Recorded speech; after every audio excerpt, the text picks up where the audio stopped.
Welcome to Nightmare Story. I'm Lucas, your guide through the shadows.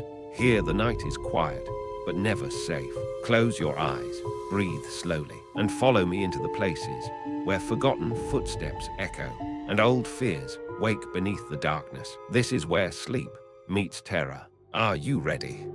Tonight we slip into a story that feels older than your bones, older than anything you've ever whispered into the dark, older even than the dust gathering under the bed you keep meaning to clean. You stand in the present, right here, right now, but the air around you feels like it has been waiting centuries for you to arrive.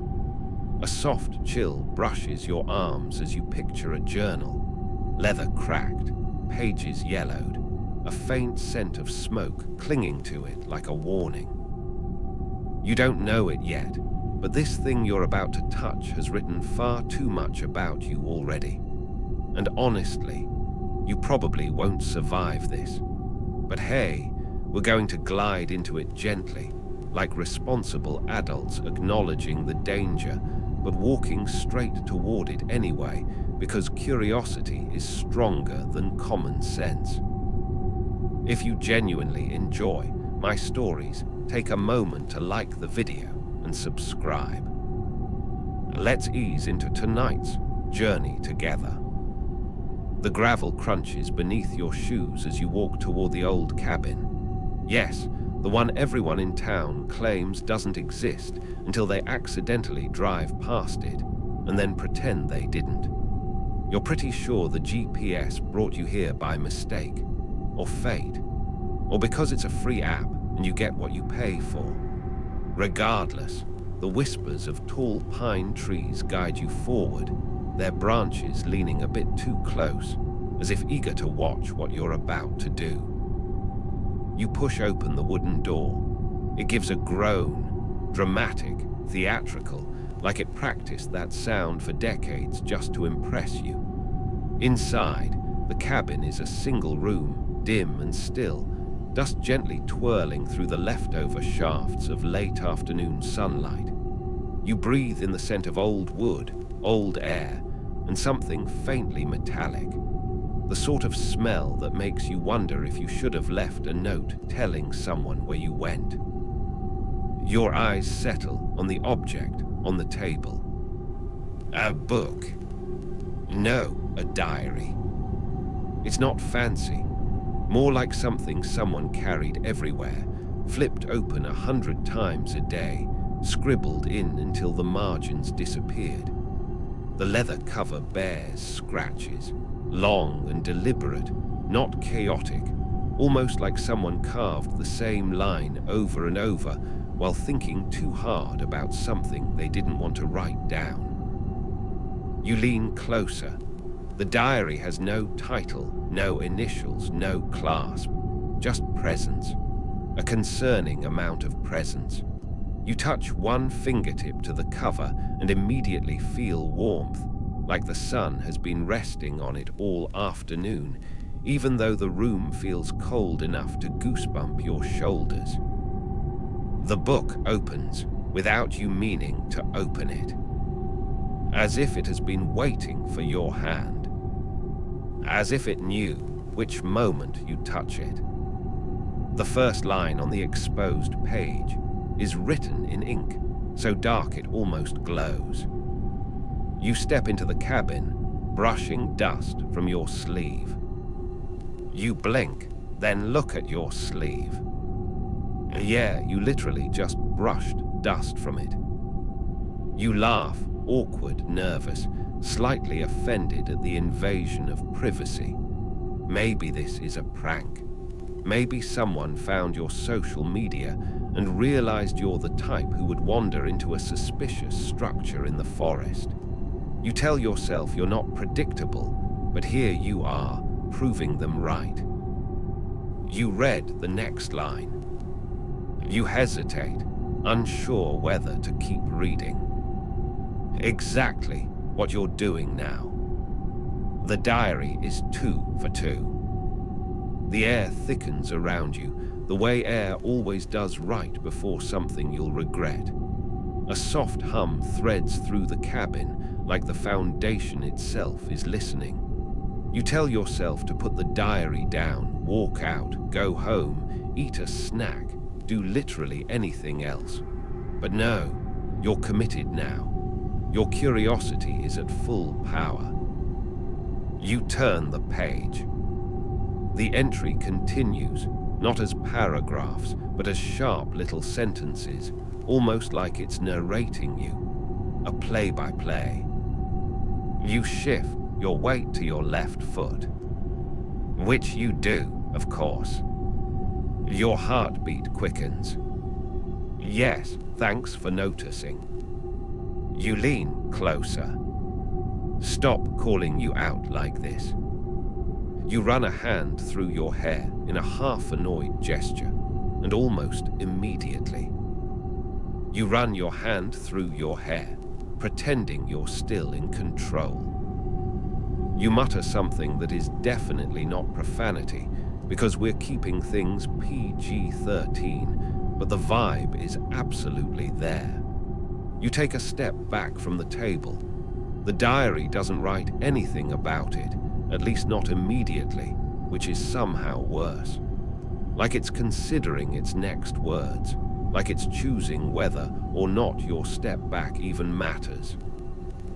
A slow breeze slips through a crack in the wall, cool, deliberate, brushing the back of your neck. You glance behind you on instinct, but nothing moves, not even the dust. You look back at the diary. New ink appears across the page. You watch it form letter by letter, smooth as water spreading across the surface. You turn around, expecting someone there. But you find nothing. You always find nothing. You always will. You swallow hard. The diary is writing about you in real time. You check the back of the page. No mechanism, no trick pens, no weird heat-reactive paper. Just ink that materializes when it wants. The handwriting is elegant, practiced, the kind of script someone uses when they want their words to outlast them. You whisper, "Howl," and then stop. Because the diary writes. You whisper a question, but you don't really want the answer. Okay, fair. Annoyingly accurate, but fair. You run a thumb along the edge of the book. The pages feel soft, worn, but not fragile, not crumbling like something abandoned in a cabin for decades. They feel used, handled, recent, which is impossible. Your breath fogs slightly. You're not imagining the cold this time. A little joke slips through your mind, something about how you should have brought a sweater or maybe at least one functioning survival instinct. But the room feels too focused on you to laugh. Still, the thought comforts you enough to keep reading. The next line appears more slowly, like the ink is heavy with meaning. You are not the first to read these pages. You will not be the last. You exhale quietly. You do like how vague that is. It's the kind of statement you hear right before terrible things happen in documentaries you definitely should not be watching alone. As you stare, more words seep onto the page. But everyone who opens this diary finds the moment of their ending. Your pulse spikes. You take an involuntary half-step back. The diary does not describe that step. It simply waits. Silent. Watching. You consider closing the book. Pressing the cover shut feels like reclaiming some tiny fragment of agency. But you don't, because a new line blossoms across the page before you can touch it. You won't close me. Not yet. A deep, uncomfortable quiet falls over the cabin. Then another line forms. Your ending has many possible shapes. You want to see which one is written for you. You feel a shiver travel down your spine in a slow, thoughtful curve. The diary knows you better than you want it to, maybe better than your best friend, maybe better than you know yourself at this exact moment. Still, you force in a deep breath, grounding yourself for a moment. You are here, in your body, in this creaking cabin that smells like wet pine and secrets. You can walk away. You tell yourself that again, even though you already know you won't. Soft dust swirls around your ankles, guided by a breeze that doesn't seem to come from anywhere. The trees outside shift, whispering things too low to hear. You turn the page, and the diary begins to describe something you have not done yet. You walk toward the far corner of the cabin, where the light doesn't reach. You lift the loose floorboard. You find the first clue. You stare at the corner. The shadow is thick. Impossibly thick. Your heart gives a stubborn thud. You whisper, "I'm not doing that," which is a lie, and the diary knows it. You want to see whether the prediction is real. Slowly, step by step, your feet carry you toward the corner. You hate that the diary is right. You hate that you're proving it right. You hate that something about this moment feels rehearsed, as if you're performing a script someone else wrote long before you arrived. The darkness deepens, cool and heavy, a shadow that seems to breathe. You crouch, your knees protesting slightly, and run your hand along the wooden floor. The boards here are scratched, worn, like someone else knelt in the exact same place. You feel the edge of a loose plank. Your pulse trembles. You lift it. There's something beneath it. And before you can even see what it is, the diary writes. You find the object that should not exist. The object meant only for you. Your breath catches. You lean in. Your fingers hover above the hollow space beneath the floorboard, the air rising from it colder than the rest of the cabin. Colder in that way that suggests it hasn't been touched by daylight, warmth, or optimism in a very long time.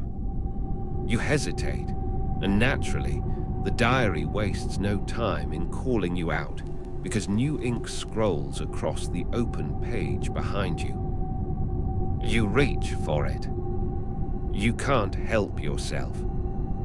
You mutter under your breath, something PG-13 but wistful, because yes, of course, you reach for it.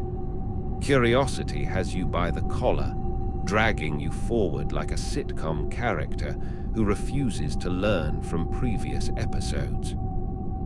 Your fingertips graze something wrapped in cloth. Soft, breathless, too carefully preserved to be accidental. You pull it out.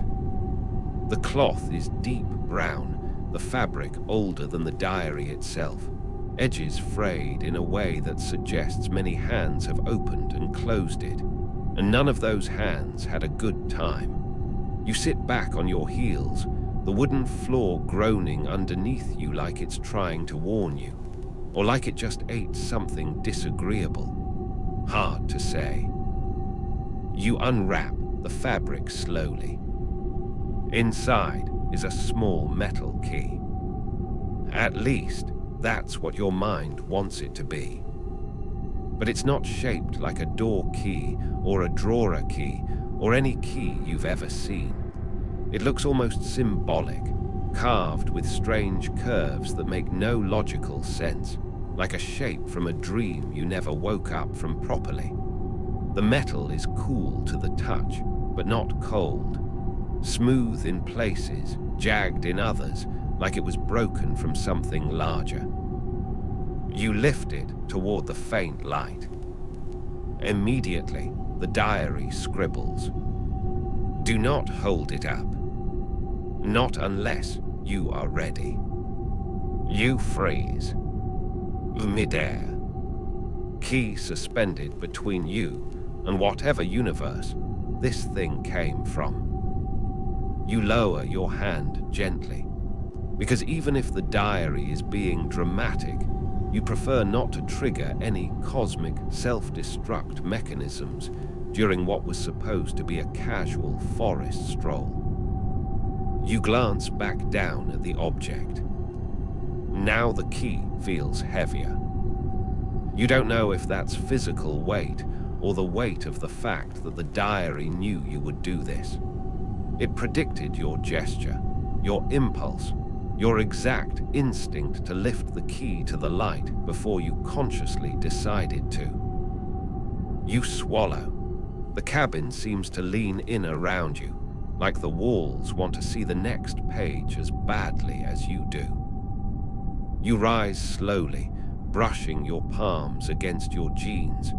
You place the key on the table beside the diary. The metal clicks softly, but the sound echoes unnaturally long, like the cabin is replaying the noise back to you on loop. The diary waits. You stare at it. It stares back. Metaphorically. Hopefully. You reach out and flip to the next page. This time, the ink doesn't write slowly. It surges across the paper like a tide. The key belongs to the first reader. The one who began the cycle. The one who wrote your path. The one who vanished. Your eyebrows rise despite the dread thrumming beneath your ribs. Cycle, you whisper. What cycle? I didn't sign up for a membership. The diary, rude as always, responds instantly. You signed the moment you opened me. Well, that's great. Exactly what you needed. Another subscription you didn't know you had. You flip the page again, faster, your breath hitching as more ink travels down the next sheet. Long before you, others found this diary. Some by accident. Some by destiny. All by consequence. There's a faint scratch at the cabin door. You freeze. You listen. Nothing. Then, you hear something outside. But you pretend you don't. Hey, at least the diary gets your coping mechanisms. You take a slow step back from the table. Your muscles tense. Your ears strain for another sound. Another scratch comes, soft, dragging, almost thoughtful.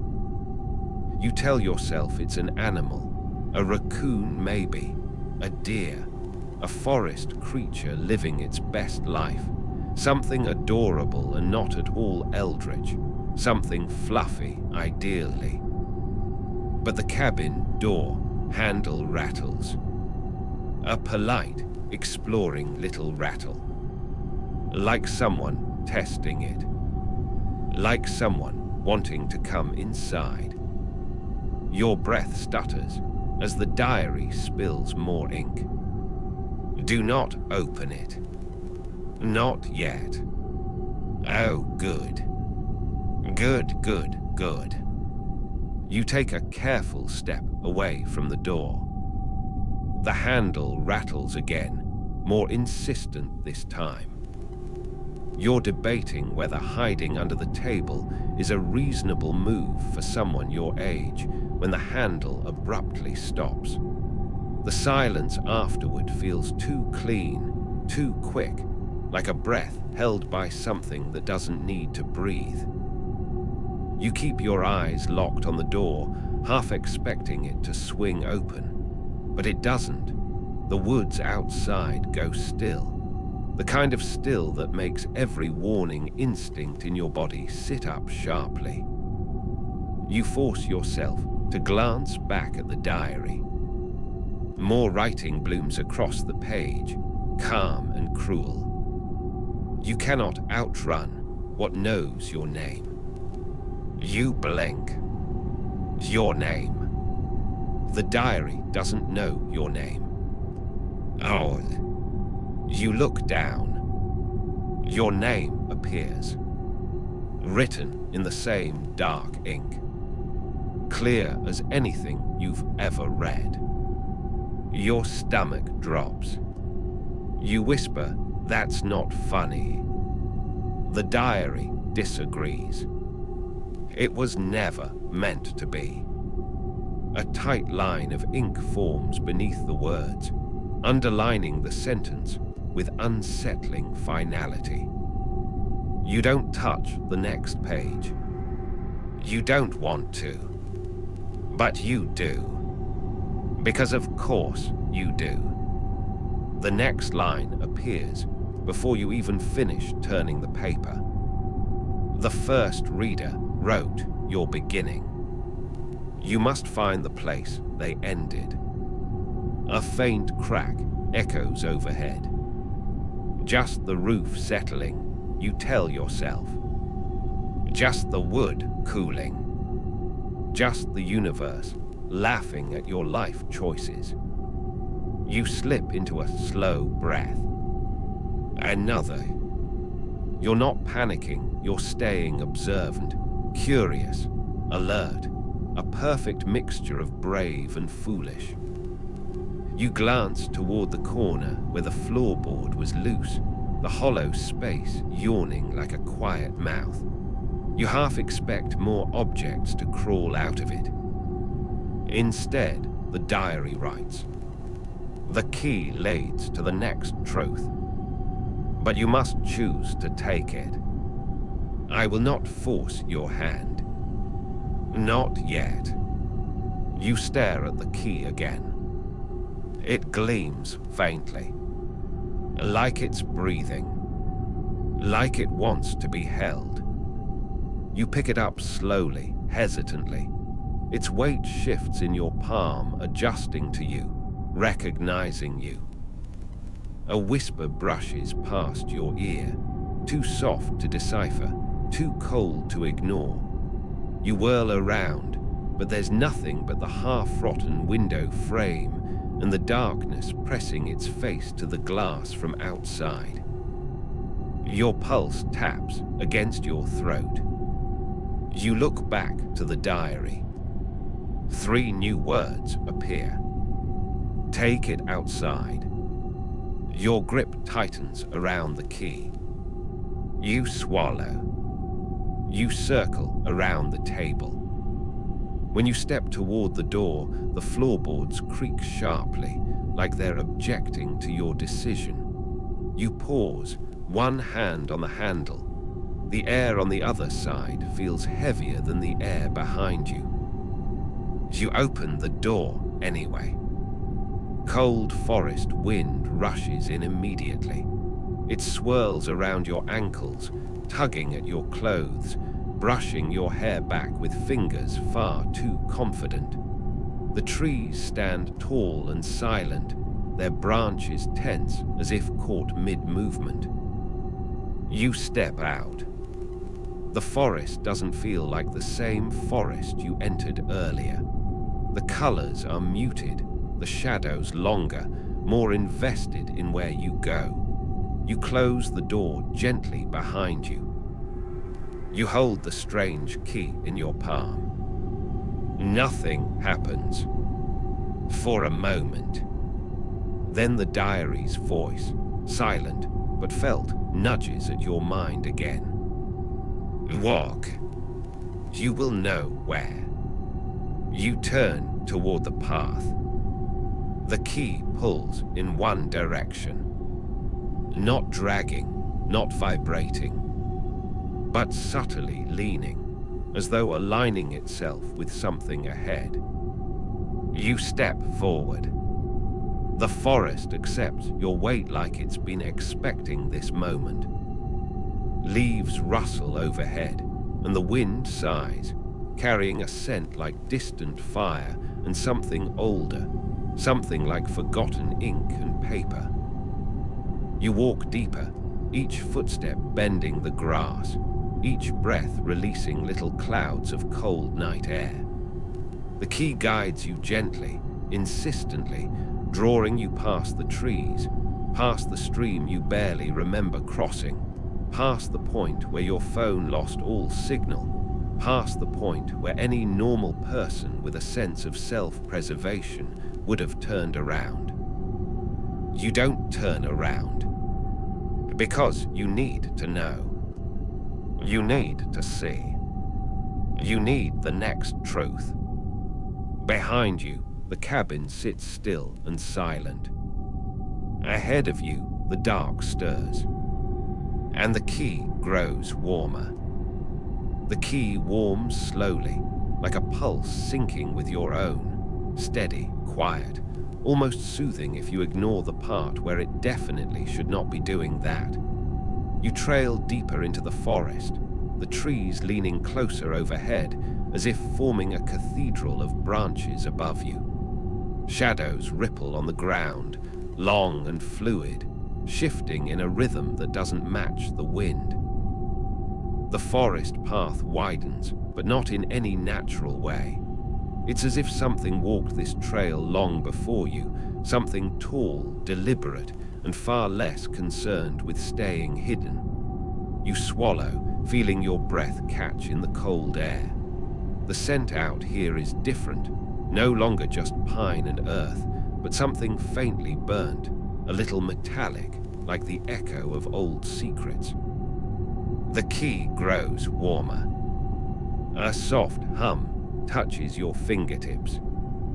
You pause, raising the key slightly, careful this time, because the diary's warning still lingers in your mind. The key isn't reacting to light. It's reacting to direction, like a tired compass with one very specific destination. You move forward again. The forest grows quieter with every step. Too quiet. Even the birds have the good sense to be somewhere else. You pass under a fallen log arched like an old doorway. Your breath fogs in front of you in slow clouds.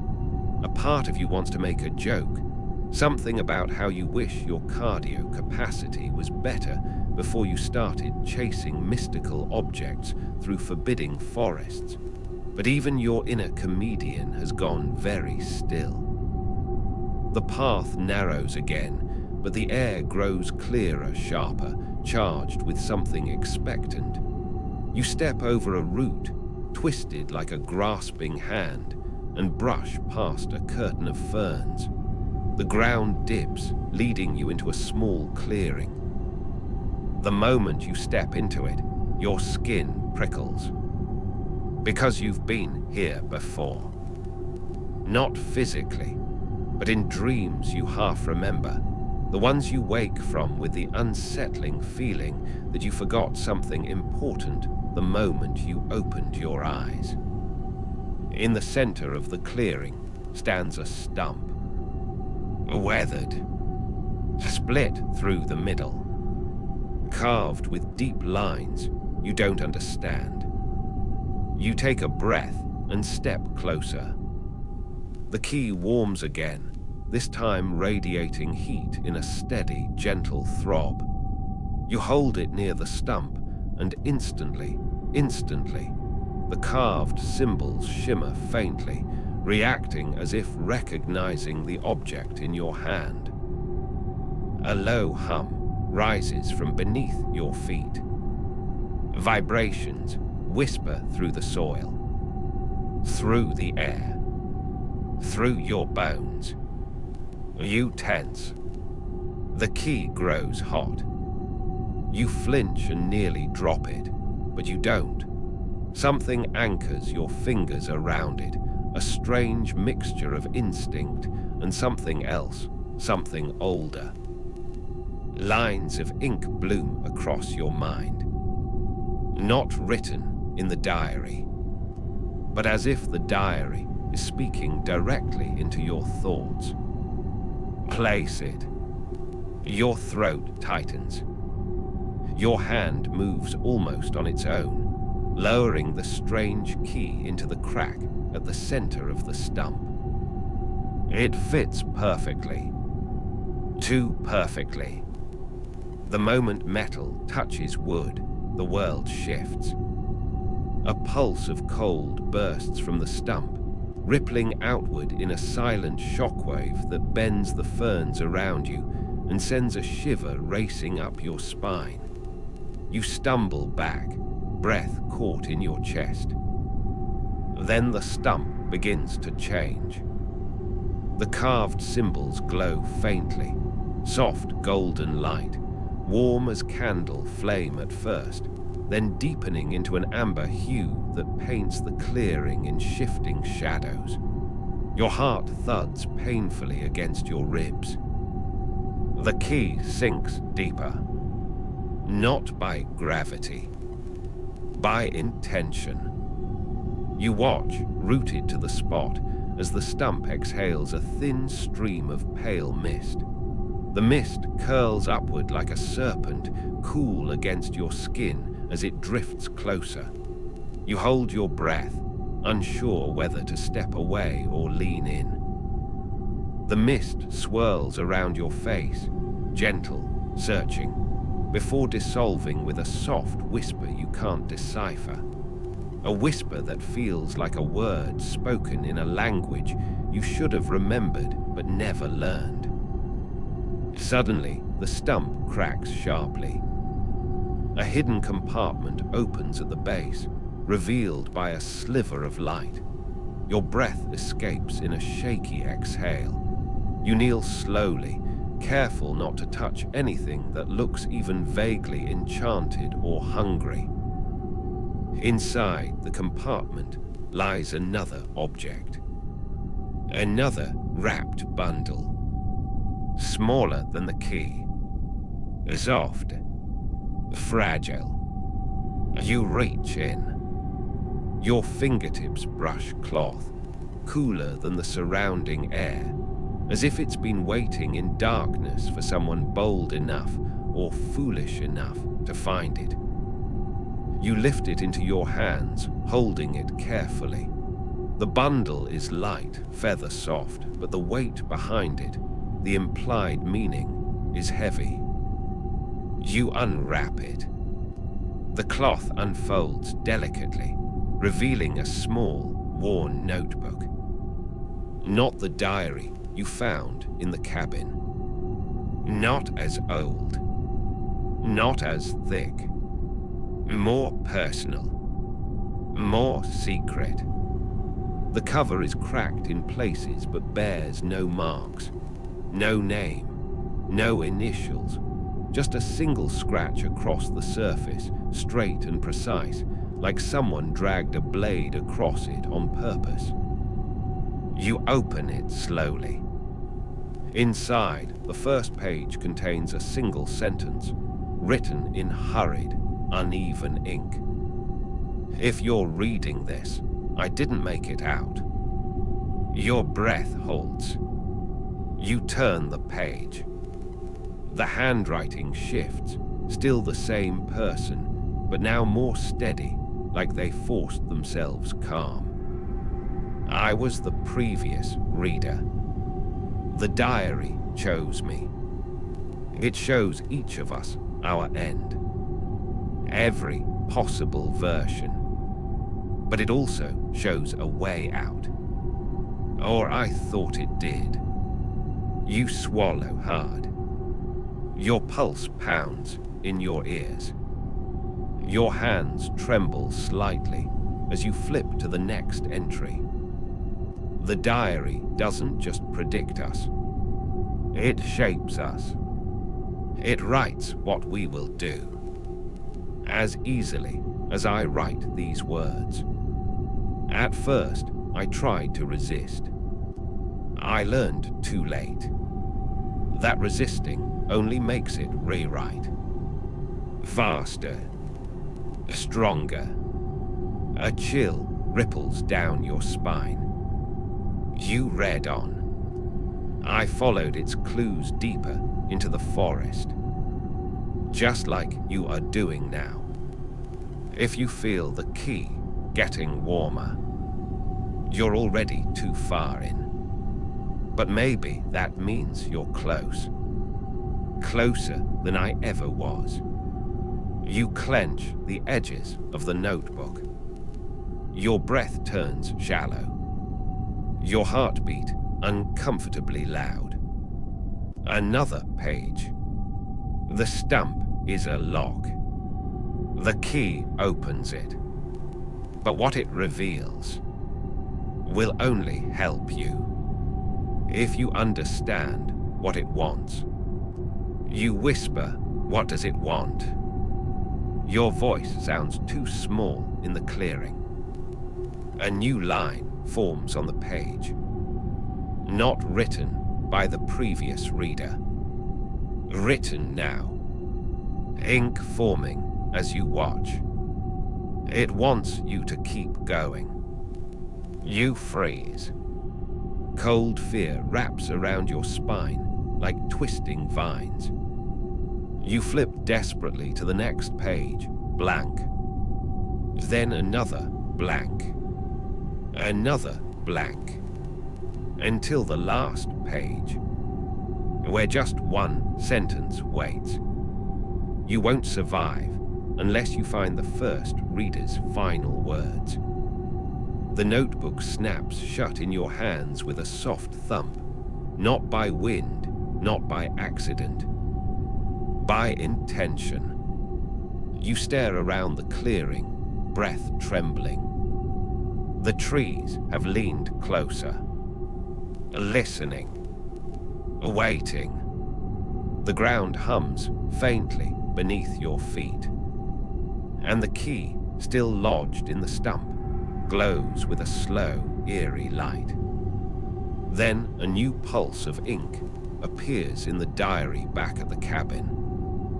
Not that you can see it from here, but you feel it like a thought pressed into your mind.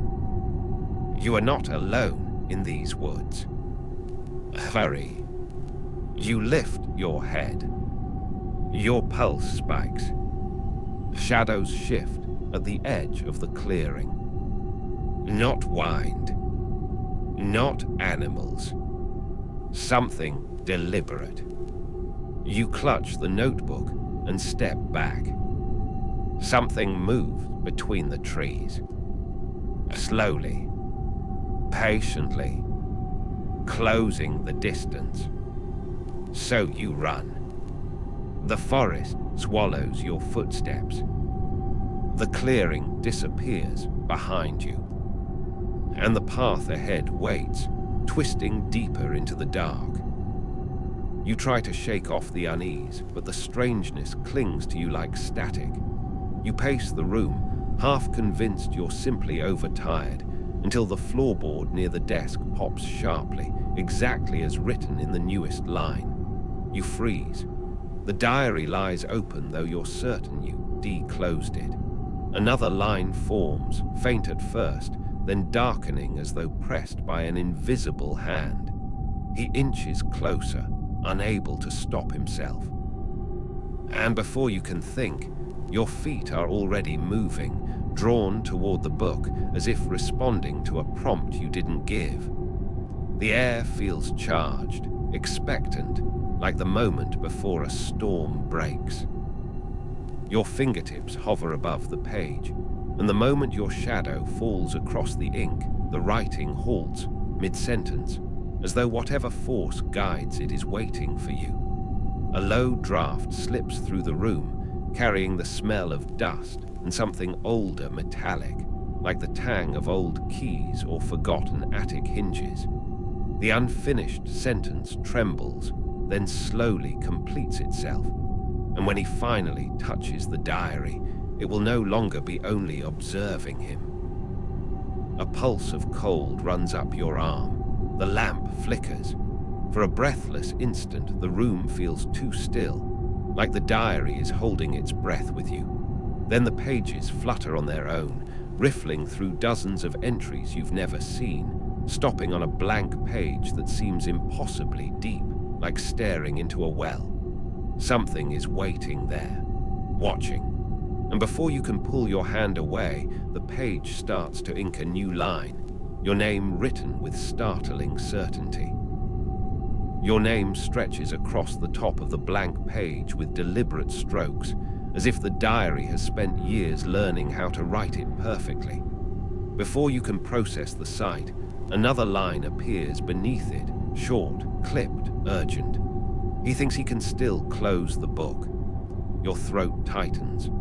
You snap the cover shut on instinct, but the pages resist, soft yet impossibly firm, like pushing against water that won't give way. With a final shove, you manage to seal it, but the air around you hums in disapproval. Something in the room has shifted, subtly but undeniably. The temperature dips, the shadows lengthen, and you get the sense that the diary isn't finished. A soft tap echoes behind you, then another. You turn slowly. The diary sits obediently on the desk, yet tiny vibrations ripple across its cover, as though words are still being written inside, forcing the leather to twitch with each stroke. The tapping grows steadier, almost rhythmic, like a heartbeat muffled beneath the thick cover. You edge closer, each step careful, wary, not because you expect the diary to leap at you, but because you're terrified it might open on its own. The vibrations intensify as you reach the desk, jittering pens, rattling a paperclip until it skitters off the edge. Then, with a soft sigh of leather, the diary loosens its own clasp. You don't touch it. You don't even breathe. Yet the cover lifts the tiniest fraction, just enough for a thin line of light to escape from within, pale, cold, and wrong, like moonlight filtered through deep water. The pages rustle. One flips, then another. The book settles on an entry dated tomorrow. You watch, rooted to the spot, as new words spill across the page in real time, forming a chilling heading. Events he will try and fail to prevent. Below it, the first bullet point writes itself calmly, almost politely. He reads this line. The ink keeps forming, deliberate and unhurried, as though the diary knows you can't look away. A second bullet appears beneath the first, etching itself into the page with unsettling grace. He stays in the room too long. Your stomach drops. You take one small step back, just one, because you're not about to let a haunted notebook think it's calling the shots. The floorboard underneath your heel creaks far too loudly in the stillness, like it's tattling on you for trying to leave. A third bullet forms. He considers running. You whisper, "I'm not considering anything," even though you absolutely are. You're practically drafting your escape plan in your head, complete with optional window dive if the door betrays you. But the diary, rude as ever, continues writing. He assumes there is an escape. That line stops your breath cold. Because for the first time since the tapping began, you look up from the desk and notice something is wrong with the room. The shadows have shifted, Not subtly, not politely, but dramatically. The corners are deeper than they should be, stretching inward like ink spilled across fabric. The overhead light has dimmed to a muted amber, flickering at the edges in a too slow, too liquid way that makes you suspect it's not actually electricity anymore. And the door you just mentally promised to sprint through, isn't where you remember it. You turn in a slow circle. Your pulse trips. Your throat tightens. Because somehow, impossibly, your room now has no door at all. Just wall, smooth, unbroken wall. A fresh line of ink glides into view, elegant and smug. He notices the first change. You grip the desk, knuckles whitening, trying to stay grounded in something solid. The leather cover trembles beneath your fingertips as though delighted you're touching it, like it's been waiting for exactly this moment, this contact, this surrender of proximity. You jerk your hand away. The diary flips a page on its own. Another date appears, still tomorrow, still taunting.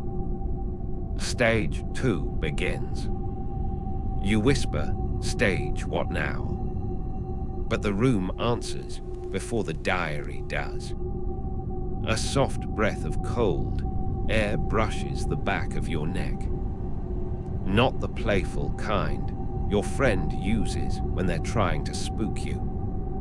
This one feels older, heavier, almost curious. You spin around, and for a split second you catch movement in the rippling shadow. Not a person, not quite. It's a shape that makes no sense at first glance, too tall, too narrow, then too wide, as if it's adjusting, learning the limits of existing in your space. Your heart bangs against your ribs like it wants a transfer to another body. Behind you, a new line forms. He is not alone anymore. The shadow stretches closer, slow and patient, like it has all the time in the world. And unfortunately, according to the diary, it probably does. The shadow drifts along the wall, sliding with a weightless glide that doesn't match the heaviness you feel in the air. It keeps its distance, barely, but you sense it testing you, tracking how quickly your breath shortens, how your shoulders tense, how your eyes dart for exits that don't exist anymore. You edge backward until your hip bumps the desk. The diary responds instantly, as though enjoying the contact through you. A new line appears. He retreats to the familiar. You mutter, "It's a desk, not a sanctuary," but you don't move away. The wood, the papers, the stupid pen that keeps rolling from vibrations. It's the only normal thing left in the room. The shadow flickers again. Not closer, not larger, just sharper. Cleaner edges. More confident definition. As if it's focusing. You swallow hard. Nope, no thank you, absolutely not. But refusing reality doesn't stop it. The shape sways, thinning, widening, elongating in a slow, steady, rippling motion that reminds you of ink dispersing into water. Behind you, the diary continues its smug little performance. His denial phase peaks. You glare at the page. If you could not narrate my breakdown in real time, that would be spectacular. The diary, because of course, writes again. He attempts humor. "Okay, that's rude," you whisper. The room grows colder. This time, when the cold touches your skin, it lingers. A soft, deliberate pressure glides along your forearm, as though someone is brushing frost-bitten fingers across your sleeve. You freeze, not metaphorically, genuinely, because your muscles refuse to obey you for a full heartbeat. Then very slowly, your arm warms back up. The sensation withdraws. You don't dare look at the shadow, but your peripheral vision betrays you. It has moved. Not by much. Just enough that you would have noticed, even if you blinked. A new entry bleeds across the page. Stage 2, initial contact. You try to swallow, but your throat doesn't cooperate at first. When it finally does, the sound is absurdly loud in the quiet room. "I don't want there to be stages," you whisper. The diary flips back one page. Your stomach sinks before you even read what it's showing you.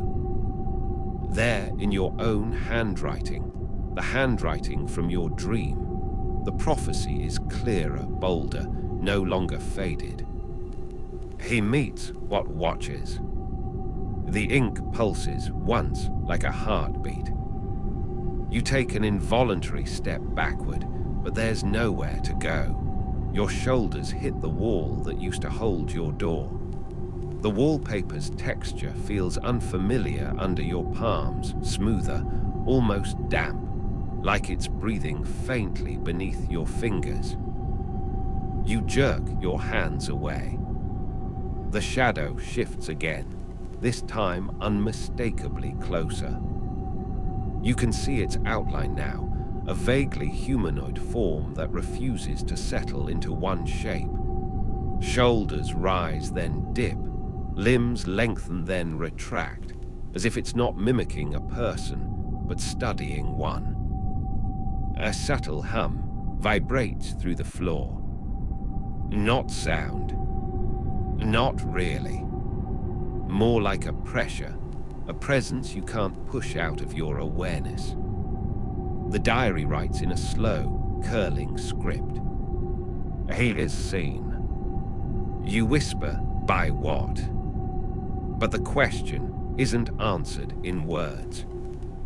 It's answered when the shadow tilts its head. There is no face, no eyes, just depth darker than the rest of it, like an absence where features should be. But you know with bone-deep certainty that whatever it is looking straight at you. And then, in the softest tone imaginable, something like a whisper forms at the edge of your hearing. Not from the diary, not from the room, from the shadow. A single syllable, rasped through a voice not meant for air. "Are you?" Your heartbeat stumbles. The diary writes again, without hesitation. A recognition achieved. And though you don't fully understand what that means, you know enough to understand one thing. This, whatever it is, has been waiting for you. The whisper hangs in the air long after the sound itself fades, like it's clinging to your name, even if it didn't say it outright. You press your back harder against the wall, even though the wallpaper feels wrong beneath you, smooth in some places, soft in others, as though it isn't fully solid anymore. The shadow tilts its head a fraction further. It's subtle, but unmistakably curious. Curiosity, you decide, is far more dangerous than hostility. Hostility you can dodge. Curiosity means it's studying you, maybe deciding what you are. You try to keep your breathing slow, soft, manageable. ASMR-level breathing, if you will. but every inhale is shaky, and every exhale sounds like you're trying not to scream. Behind you, the diary scribbles another line with a flourish. He experiences destabilization. "I'll destabilize you," you mutter at it, though you don't sound convincing to yourself. The shadow stirs. Not walking. Walking would imply legs. It moves more like smoke caught in a draft, a seamless glide that brings it 2 feet closer in a blink. You swear you didn't see the transition. One moment it was across the wall, the next it's well within what any reasonable person would call personal space. Your knees soften, and you force yourself upright again. You're not about to collapse in front of a cosmic inkblot. The whisper returns. Close. It's barely sound, more like a thought someone places too near your ear. "No, thank you," you whisper. "I'm good right here, thanks." The diary reacts instantly, the ink practically dancing across the page. He attempts polite refusal. "Oh, come on." You snap your attention back to the shadow, because if you look away too long, who knows what it'll try next. You watch as its form ripples again, shifting like it's adjusting to the room's gravity. It leans forward, not bending, not stooping, just tilting like its entire shape is one piece of fluid darkness. The air thickens. You can feel it, dense and humid around your throat, like the atmosphere itself is waiting to see what you'll do. Then, something touches your ankle. Not a hand, not a claw, not anything with a shape you can name. It's like a cold ribbon of air curls around your skin, sliding upward with deliberate slowness. You freeze completely, incapable of even twitching, because your mind is still trying to categorize the sensation and failing. The shadow isn't touching you. The room is touching you. A low, almost contented sound hums through the walls, vibrating through your spine. The temperature drops another few degrees, enough to fog your breath in front of you. The diary writes, "Physical proximity accepted." Accepted by who? You hiss. A slow pulse of movement expands through the shadow, like a breath. Then, impossibly, a second one. The darkness compresses and releases in rhythm, mimicking human respiration, but with none of the warmth or life behind it. It's breathing with you, not matching you, forcing you. You try to change your inhale tempo, but your chest refuses. You try to hold your breath, but the pressure in the room pushes your lungs open anyway. The shadow's next whisper is quieter, closer, unmistakably intentional. Stay. Your heart plummets straight to your shoes. The diary flips another page, landing on a crisp, blank one that instantly begins filling with text. A title appears at the top. Stage 3, Compliance. You shake your head. Nope, no compliance. Zero complying happening tonight. The shadow lifts just slightly from the wall. It gains depth, volume, as though something inside it is beginning to unfold. Your throat tightens instinctively, and then a shape extends from the dark mass. Long, smooth, indistinct. Not a limb, not an arm, just an expression of direction. It reaches toward your face. You react without thinking. You shove off the wall, stumbling sideways, nearly tripping over the desk chair.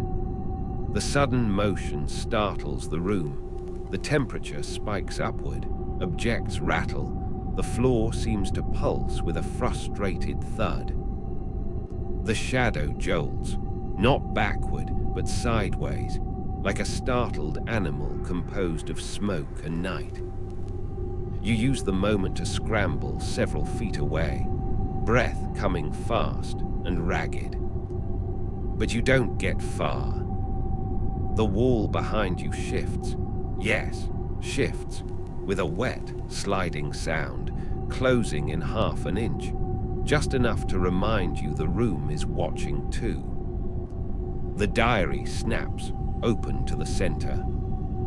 A single line writes itself with extraordinary calm. He attempts escape. And then a second line appears beneath it, slower, colder. He does not understand the rules yet. The shadow turns toward you again. This time, it doesn't glide. It steps. One movement. One soundless step. And the room feels suddenly, terrifyingly smaller. The shadow's first real step is almost silent, almost. There's a faint, velvety thump, like a heavy curtain settling into place. It shouldn't have weight. It shouldn't have mass. And yet the floor groans under it, as though something substantial has joined you in the room. You choke on a breath you didn't mean to take. The diary reacts immediately, script curling across the page with unsettling softness. He witnesses materialization. You swallow. Yeah, thanks, very helpful. The shadow takes a second step. This one is clearer, firmer. It's learning how to be here, how to move, how to use the space. You inch sideways, slow as a drifting leaf, because sudden movements seem to excite the room. And frankly, you're on thin ice with both the decor and the cosmic visitor. Your shoulder brushes the bookshelf. The moment you touch it, the entire shelf trembles, books shivering in place like prey animals sensing a predator. You whisper, "Sorry, sorry," like apologizing to furniture is your new coping mechanism. Another step. This time the shadow's form shifts, shoulders narrowing, back straightening, height adjusting. It's not imitating you. It's calibrating itself to you. Your pulse thumps against your ribs. The diary writes. Recognition progresses to alignment. That sounds terrible. No one wants to align with a shadow that pours out of a haunted diary and makes your walls breathe. You press closer to the bookshelf anyway, even though every object there seems mildly traumatized. One paperback slides a fraction closer to the edge, as if trying to escape. The shadow halts. It tilts its faceless head again, listening. You aren't sure what it's listening for, but every instinct in your body is screaming at you to stay perfectly still, like a kid pretending to be a statue during hide and seek, except the stakes are cosmically higher, and the seeker might not understand the difference between finding and keeping. A whisper forms, closer this time, just behind your left ear, though nothing is there. Why run? A spike of cold electricity shoots down your spine. You turn your head a millimeter, just enough to look without moving your feet. The shadow is only a few strides away now, close enough that the air between you feels disturbed, like its very presence warps the temperature. You force a small, brittle laugh. I mean, historically, running works sometimes. The diary scribbles smugly. He maintains humor inappropriately. You scowl at it. You're not my life coach. But the page was already predicting a reaction. It flips itself before your words even settle in the air. A fresh entry appears, as if anticipating the exact beat of panic rising in you. He has not yet realized the intimacy of prediction. You stare at the sentence, at the curling ink, at the way the letters almost shimmer. What does that even? A soft sound interrupts you. A breath. Not yours. Not the room, S. The shadow inhales. Not like a person. Like something experiencing air for the first time. Tentative. Testing. Savoring. And then it exhales, and the temperature drops enough that your next inhale stings your throat. You grasp for any part of the room still loyal to you. Your gaze lands on the window. Except there is no window. Just like the door, it's gone, erased into smooth, unbroken wall. Nope, you whisper. Absolutely not. We're not doing funhouse geometry tonight. The shadow gives a faint, tilt-shift twitch, as if amused. Your legs twitch with the urge to run, even though there's nowhere to run to. The room pulses again, just once, as if acknowledging your panic. The diary writes something slower this time. Deliberate. As though the ink is thinking. Stage 3 intensifies. He must choose proximity or defiance. You stare at it. Proximity to what? The answering whisper comes from directly in front of you. So close you feel the vibration of it skim your cheek. Me. Your body jolts. You stumble sideways, heart launching a personal escape attempt, but the wall shifts subtly to stop you, nudging you back into the room's center. The shadow steps again. Closer. Close enough that the edges of its darkness blur into your peripheral vision.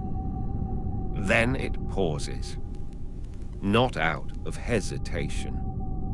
Out of expectation. Waiting. Waiting for you. The diary flips another page with a sharp snap. A single line emerges. He makes his first real decision. The shadow leans in by the smallest possible degree. The air thickens. Your pulse hammers. And the room holds its breath. The room waits. So silent you swear you can hear the particles in the air debating whether to keep floating. Your throat tightens. Your palms sweat. You are one very human heartbeat away from doing something spectacularly unwise. And then, you do what any reasonable person in a doorless, windowless, breathing room with a sentient shadow and a prophetic diary would do. You stall. Ah, you whisper, can I get like a menu of options? The shadow doesn't move, but something in its posture sharpens. There's no face, but you feel an unmistakable shift in its attention. A soft focusing, like it's leaning closer without actually moving. The diary, delighted by your indecision, writes quickly. He delays the inevitable. Look, some of us cope through procrastination, you mutter. But the room doesn't laugh. The room doesn't move. It tightens. Not in a physical sense. There's no collapsing of walls or shrinking of space, but the atmosphere compresses around you, like the air itself wants an answer. The shadow takes another step. This one is the clearest yet. Defined, balanced, purposeful, like it has mastered walking, like it has mastered approaching you. Your pulse climbs high enough to require a seat belt. You take a careful half step backward. The room tolerates it, barely. The shadow responds with a half step forward. Oh, good. Mirroring. That's never been a red flag in horror. You raise both hands instinctively, palms out. I'm going to be extremely honest right now, you whisper. I do not want proximity. The shadow freezes mid-motion. The air pulses just once. The diary writes. He chooses defiance. You blink. I didn't choose that. I mean, I did, but I didn't choose it dramatically. It was more of a gentle boundary. But the ink ignores your commentary. New lines appear slowly, each stroke deliberate, ceremonial. Stage 3 outcome. Resistance acknowledged. A cold wave washes through the room, sweeping over your shoes like a tide made of winter. Something changes in the shadow. It straightens. Not like a human straightens, but like someone smoothing a blanket. Its edges sharpen. Its height expands by a subtle degree. It seems less amorphous now. More intentional. More real. And its next step is silent. Completely silent. You don't hear it. You feel it. A pressure against the air, a shift in gravity, a ripple across the floorboards. Then, a sound. A whisper, but not from the shadow this time. From the wall behind it. A soft, wavering murmur, like someone speaking through fabric. Why resist? Your breath stutters. There's something in the wall. No. Something become the wall. You take another step back, and for a brief, blissful second, the space does not push you. You almost relax. Almost. Until the sound travels again, moving along the wall like a voice inside wet plaster. You were chosen. Yeah, that's going to be a no from me, you whisper. The shadow tilts its head. At the exact same time, the wall trembles. Oh, great. They're friends. Or siblings. Or parts of the same nightmare ecosystem. Your heartbeat becomes a frantic drummer audition. The diary flips to a fresh page, faster than before. Ink splashes into place, forming bold, confident text. A recognition complete. Then another line. Resistance strengthens the bond. I'm sorry, the what now? The shadow moves. Not toward you. Around you. It circles slow and smooth, as if mapping your outline, memorizing your height, your warmth, your shape. Every time it passes near you, the air cools a few degrees, like its presence draws heat from your skin. When it completes the circle, it stops directly in front of you again. But this time, it lifts something. A shape. A limb. An arm-like extension forming out of shadow, thin at first, then thicker, coalescing into something that might become a hand eventually. Your spine becomes a steel rod. It doesn't touch you. It just holds that limb shape out, extended between you and the diary, hovering in a gesture that is unmistakably communicative. Not harmful, not aggressive, just expectant. The diary scribbles with a sudden flourish. He is offered exchange. You whisper, exchange what?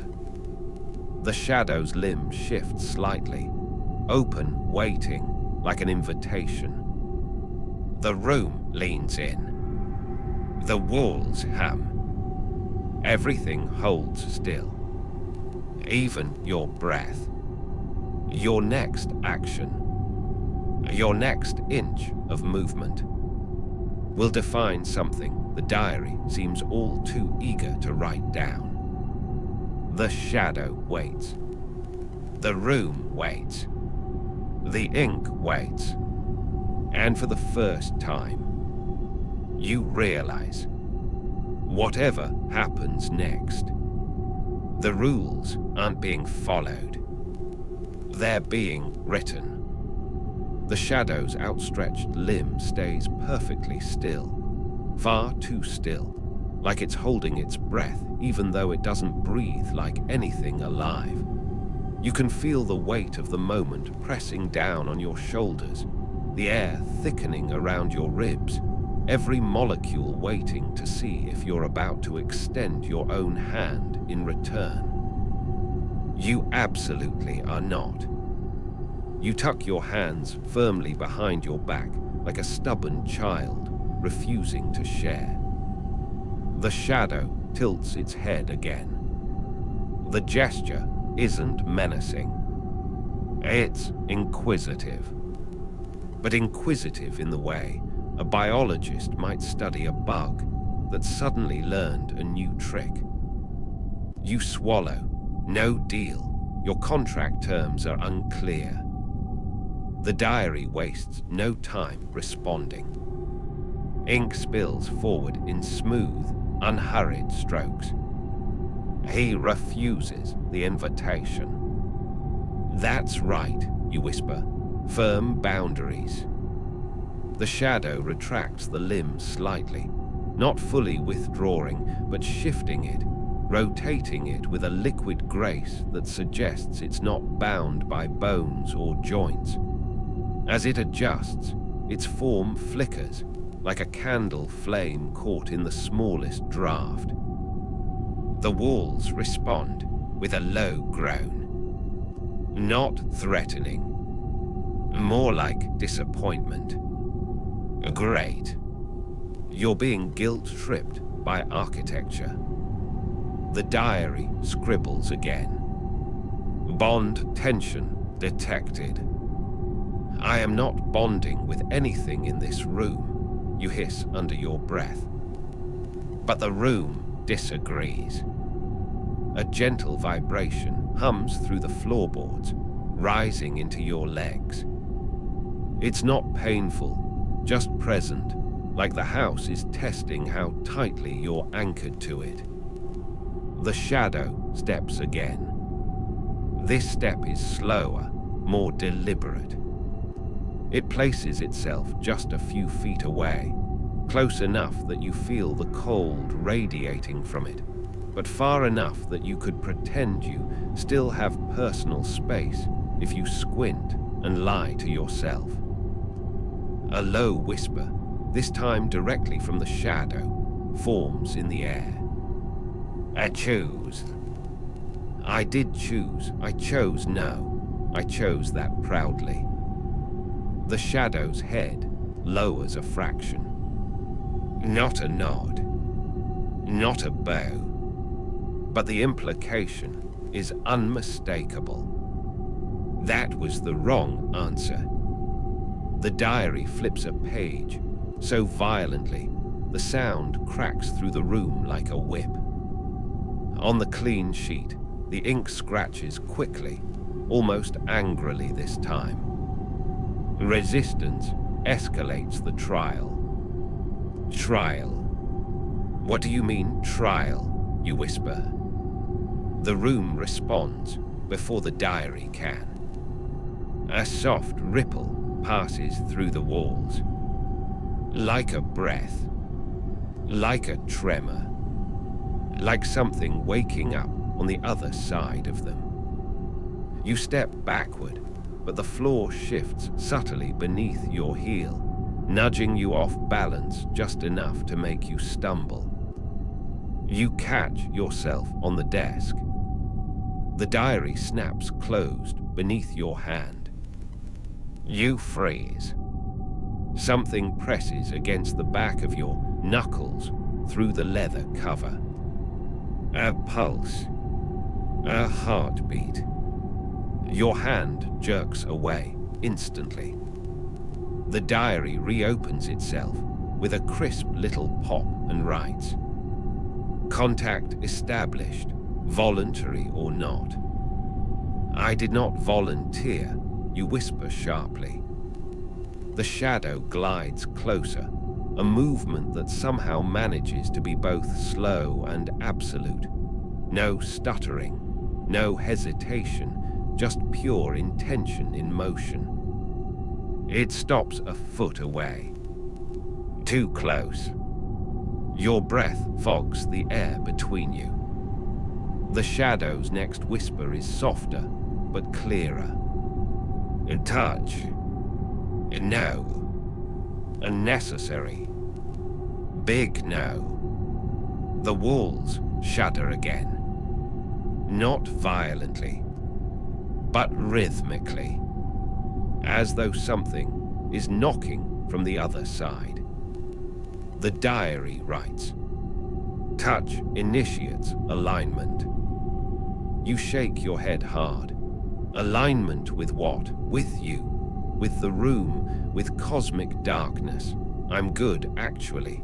I'll stay misaligned and asymmetrical forever, thank you. But the shadow lifts its limb again. Not threatening. Not grasping. Just offering. Inviting. And the room grows very, very quiet. Your heart beats too loudly. Then, unfortunately, you make a mistake. You take one tiny step backwards. The wall behind you moves forward that same tiny amount. An exact match. A deliberate correction. The shadow's presence swells, almost like pride. The diary takes its sweet time with the next line. He approaches completion of stage 3. You exhale shakily. I hate the word completion right now. But the ink continues. Only one condition remains. The shadow leans forward. Its limb extends. The room stills. A whisper, impossibly close, curls against your ear. Let me see. See what? Your face. Your fear. Your thoughts.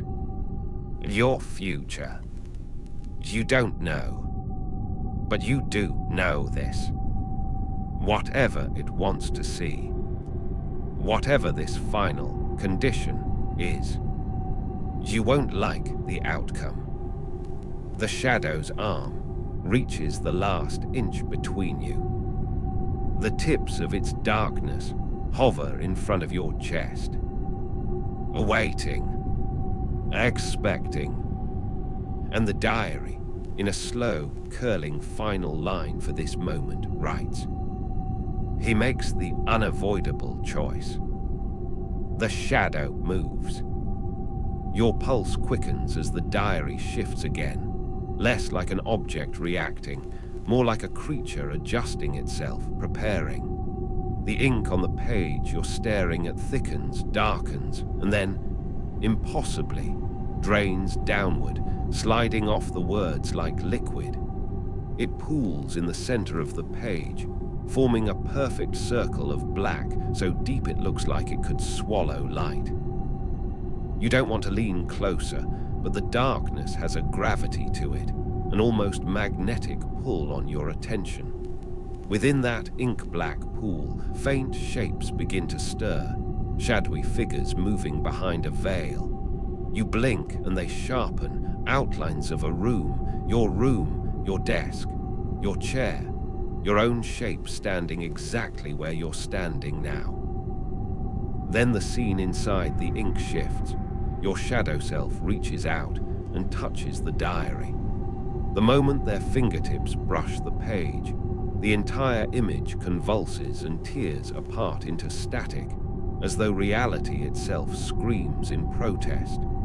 The diary snaps shut so violently that the inky pool splatters across your vision like an afterimage burned into your mind. In the ringing silence that follows, a single sentence etches itself onto the closed cover, carving through the leather with soundless precision. Do not repeat his mistake.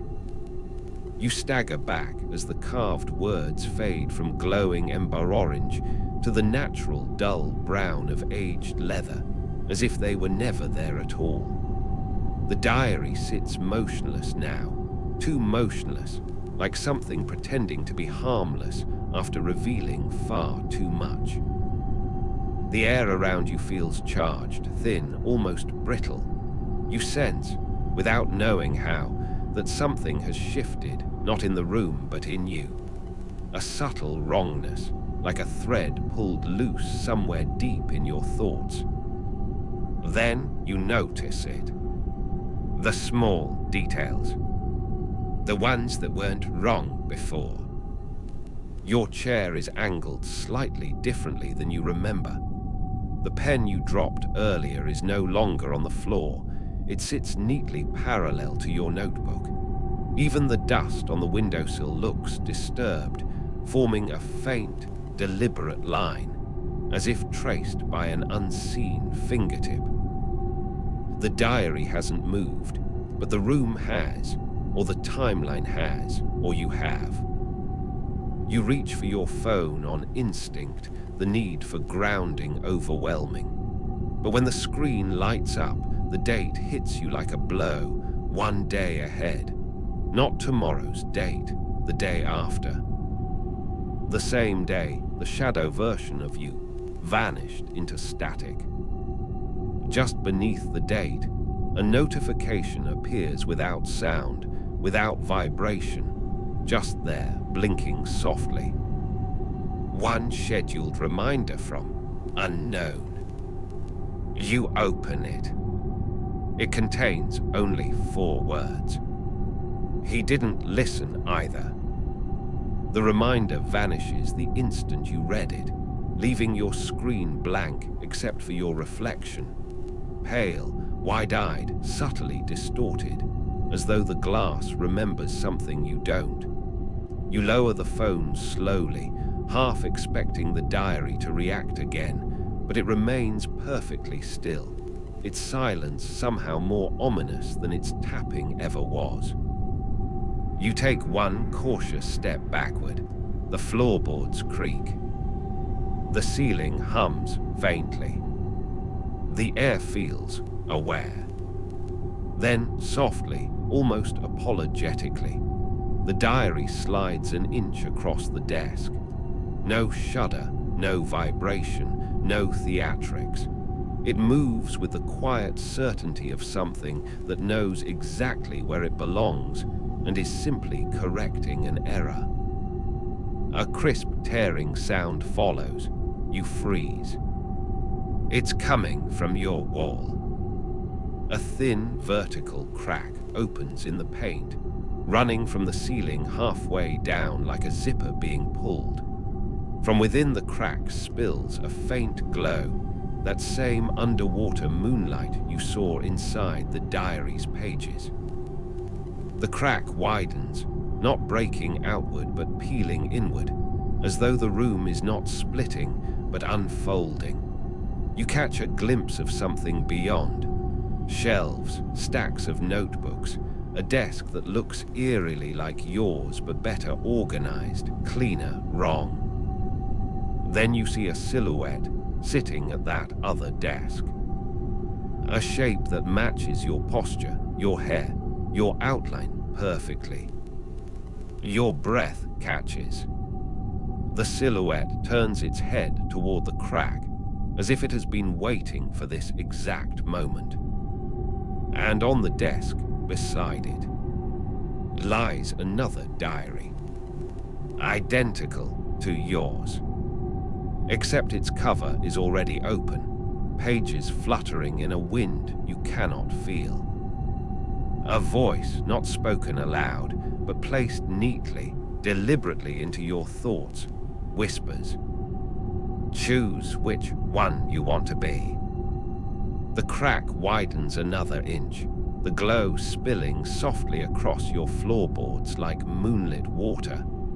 You don't move, not because you're frozen with fear, though yes, that too, but because you can feel the room waiting to see what you'll do next.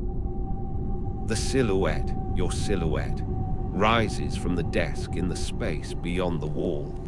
Its movements are smooth, unhurried, almost tender. You watch it reach out and place its hand atop the open diary beside it, fingers drumming idly on the cover as though testing a rhythm. A rhythm you realize, with a slow tightening in your chest, that you've been matching with your heartbeat. You shift your weight. Its head tilts. You inhale. It inhales. But when you exhale, it doesn't. It just watches. Patient, certain. The crack in the wall peels another inch downward, revealing more of the other room. More notebooks, more shelves, all neatly organized in a way that feels completely unlike your chaotic system of floor piles and desk piles, and I'll deal with that later piles. Then the voice slips into your mind again, softer now, like pages turning underwater. The written self, the writing self, only one moves on. You don't understand the words, not fully, but you understand the choice. It isn't asking you to walk into the other room. It isn't even asking you to pick up your diary. It's asking which version of you gets to keep existing. The one who reads, or the one who is read. The silhouette steps closer to the crack, close enough that you can make out its eyes, your eyes, reflecting a shimmer of silver light. It raises one hand slowly, palm outward, as though offering you something invisible. Your diary responds. It lifts, not jumps, not slides. It simply rises from the desk, as though gravity has loosened its rules. The cover opens midair, pages fluttering. You watch, unable to look away, as new ink scrawls across the central spread in swift, elegant lines. Your name, your breath, Your next motion. Your next second.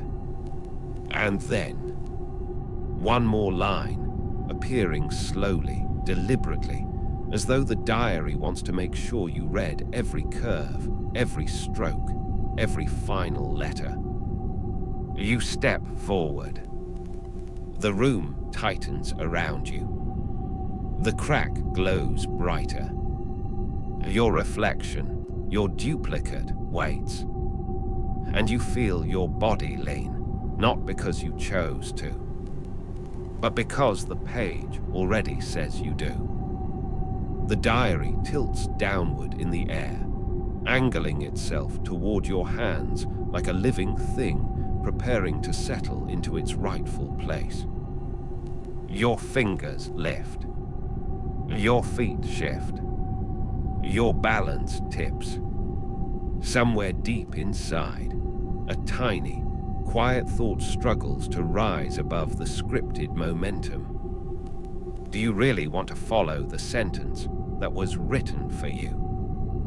But your body continues to move. Forward. Exactly as the diary predicted. The glowing crack spreads wider still, welcoming you into a room where another you waits, and where the story seems ready to finish writing itself. You step forward because the diary says you do, because the room seems to funnel you toward that widening crack, because the other version of you waits with a stillness that feels like gravity. But as your foot hovers above the creaking floorboard, the light from the crack flickers, just once. A small, almost embarrassed hiccup of brightness. The diary freezes midair. The ink stops flowing. Your duplicate, your reflection that learned how to breathe differently, tilts its head in a way that finally breaks its perfect imitation. A tiny misalignment, a glitch. And the room around you exhales. Curtly, as if surprised that you almost obeyed entirely. You draw your foot back, barely an inch, but the effect is immediate.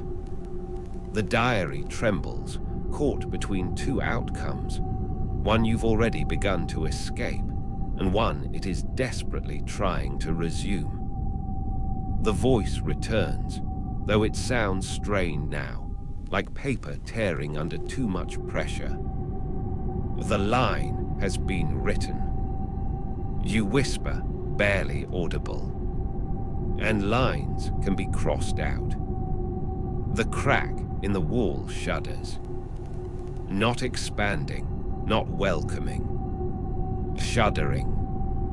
Your duplicate's expression twitches, the first sign it isn't a perfect copy after all. Its eyes widen slightly, not with shock but with calculation. It raises the diary on its desk, the twin of the one floating before you. You watch its fingers tighten around the spine. And then you understand.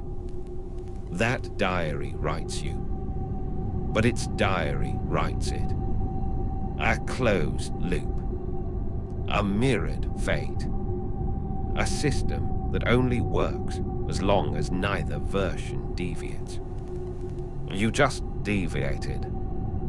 The ink on the floating diary spasms, splattering in jittery lines as it tries to correct the narrative.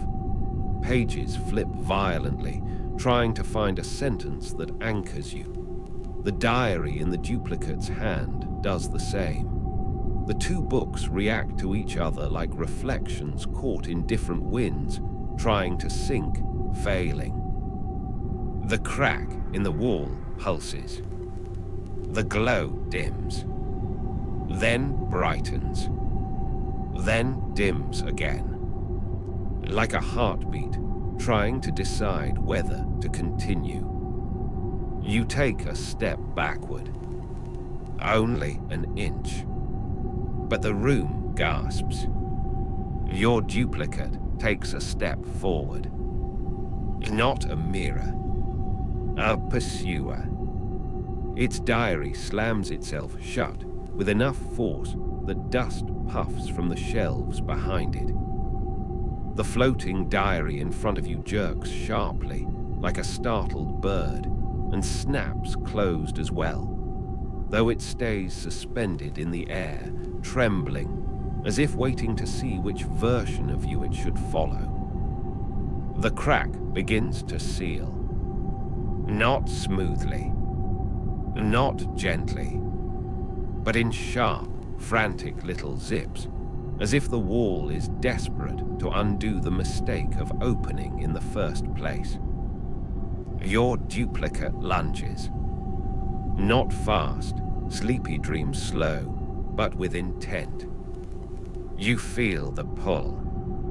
The narrative trying to reclaim you, to shove you back into the correct line, the predetermined sentence. You whisper again. No. The diary drops out of the air and lands at your feet with a sound that is far too soft for the weight it carries. The crack shrinks to a handspan. Your duplicate reaches it, presses its palm against the narrowing opening, and its fingers distort, flattening like wet paint smeared across glass. It tries to push through, but the wall is closing faster now. You see its eyes one last time, wide, shimmering, pleading not in fear but in anger. Anger that you stepped off the line.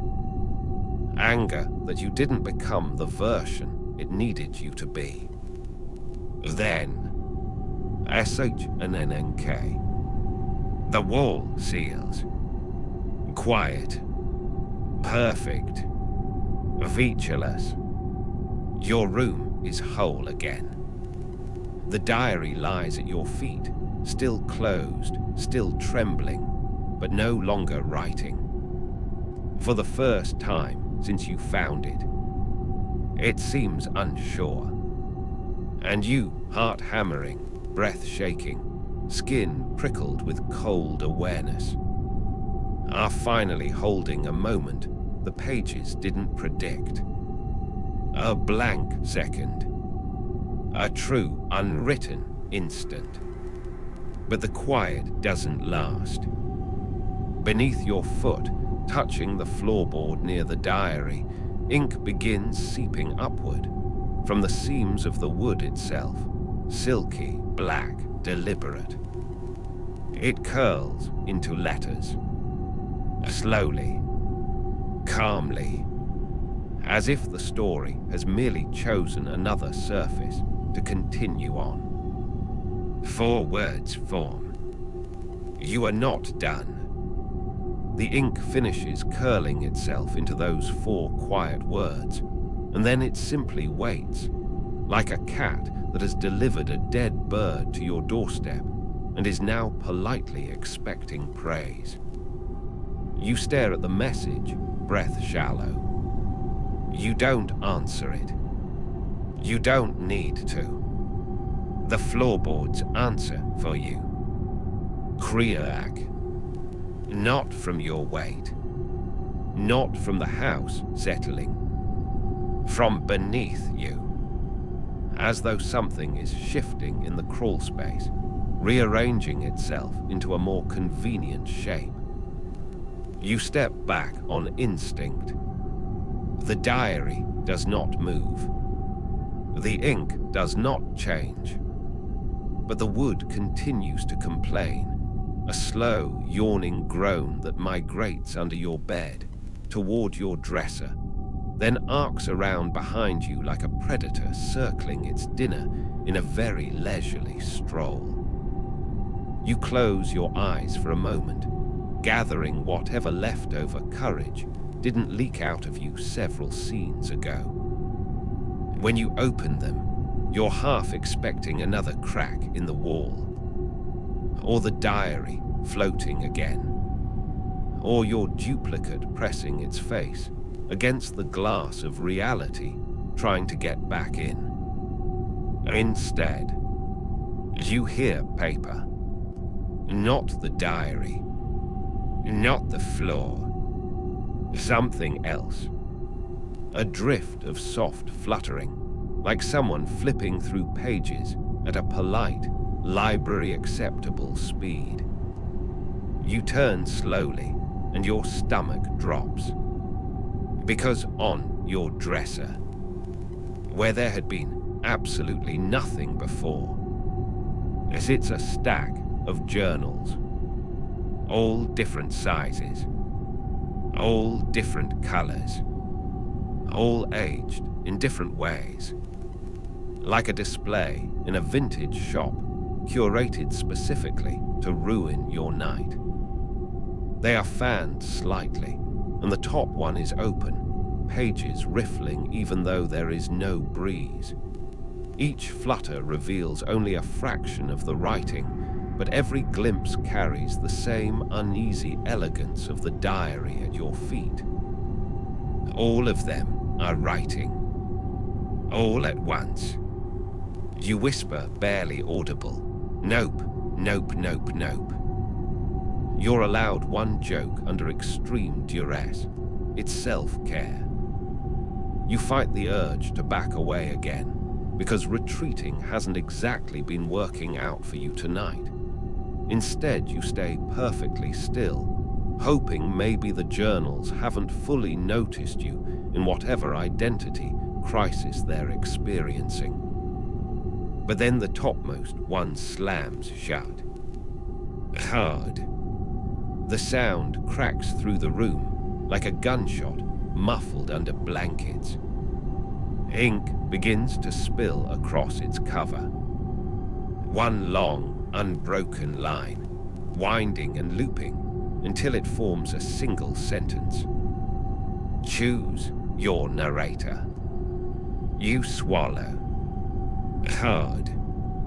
Because that's not a warning. And it's not a question. It's the system offering you a role. A place in the structure that your refusal to obey has left vacant. You glance at the sealed wall where your duplicate vanished. You glance at the diary by your feet. You glance at the stack of journals, writing themselves like eager interns.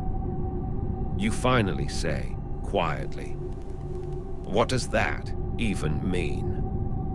And the room answers. The floorboard behind you pops upward a full inch, as though a fist punched it from below. Another beside it. Another. Ink pours from the gaps like water welling in a sinking ship. It spreads across the wood, dividing, branching, outlining shapes, lines of silhouettes, outlines of faces, empty figures waiting to be filled in. They aren't journals. They aren't diaries. They're people-shaped pages. And they're blank. Waiting. A cold thought slithers up your spine, coiling around your mind with the inescapable weight of truth. You didn't just escape the story. You broke the story. And something is trying to fix the hole you left. The ink stops spreading. Every outline on the floor turns toward you at the same time. No faces, no features, just the unmistakable orientation of attention. Then the top journal on the dresser opens again on its own.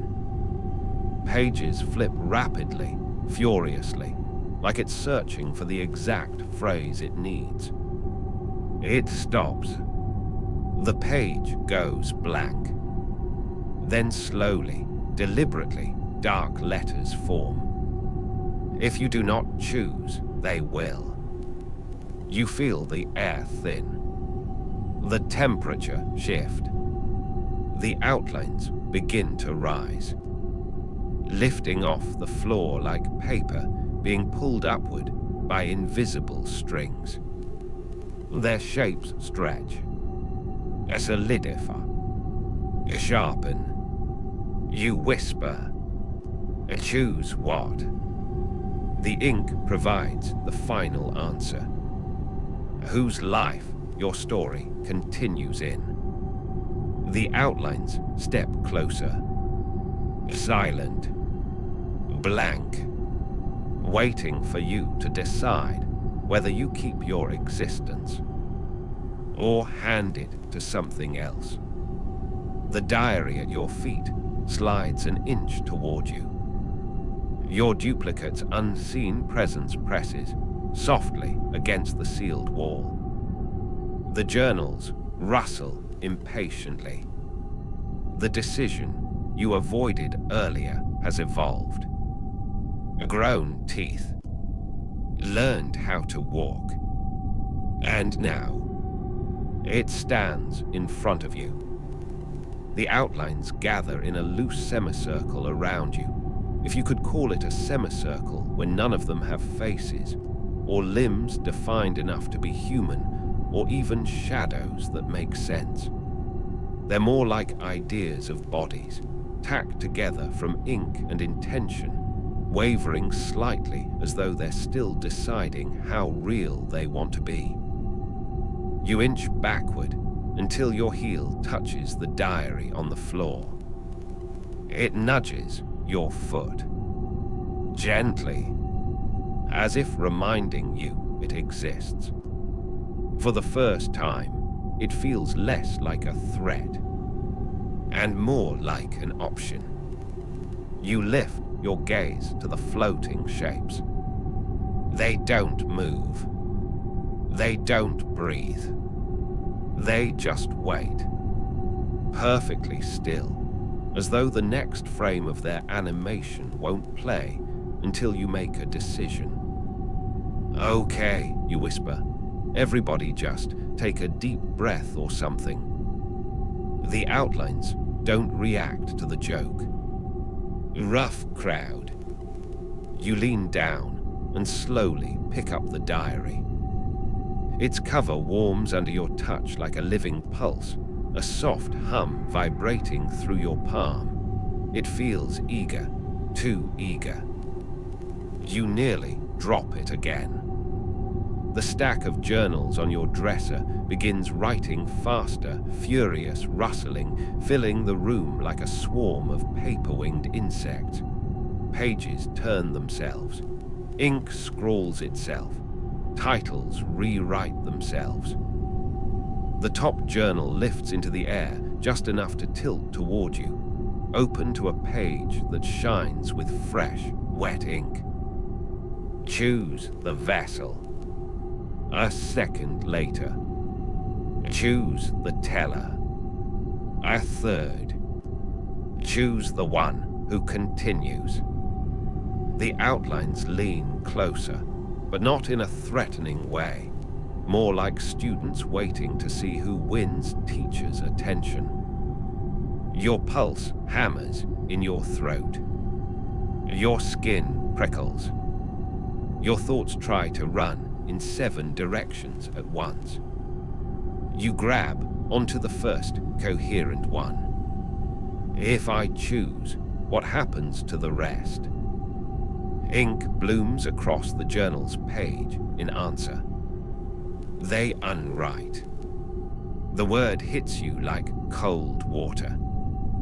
You picture pages ripping themselves blank, memory going soft and grey, whole lives dissolving into unused sentences.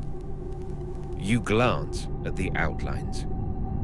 They stand patiently, too calmly, too willing to let you make a choice that erases all but one. Your chest tightens.